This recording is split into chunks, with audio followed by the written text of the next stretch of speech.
бир тамгаларынын атайын баягы чоюп айтуулар менен бир дуа катары болот экен да. Алда да сыйкыр сөз бар дегендейчи. Кыргыз тилинде дагы дал эле эгер чечмелей келсек, ар бир сөздөрүбүздө бир өзүнчө сыйкыр күч бардай да. Мисалы үчүн бирөө жарым айтышы мүмкүн, турмуш десе, жашоого тырмышып жашаш керек экен деп. А негизи турмуш деп атат да. Тур муштумуңду бекем түй, бул анткени сенин жашооң. Турмушту дагы мына ошондой чечмелесе болот экен да.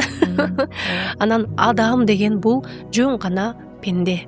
Анан адамдан инсан пайда болгону бул билим алган адам инсанга айланат экен. Ошондуктан кээ бир учурда биз инсан деп кайрылганда, адам дегенге караганда бул өзүн жасаган, өзүн мындай үстүндө иштеген адамды биз инсан дейт экенбиз да. Ошондуктан бул биздин трансформациялык оюнда дагы I am бренд деп атпайбы, мен бренд деп атайын, ушундай ат койгонбуз. Анткени мырзалар деле ойлонуп ошону терең чечмелеп көрсүн депчи. Көбүнчөсү оюнду оюн катары кабыл алышат. Бирок бул жашоодо биз ойноп же жеңилебиз, же жеңебиз да.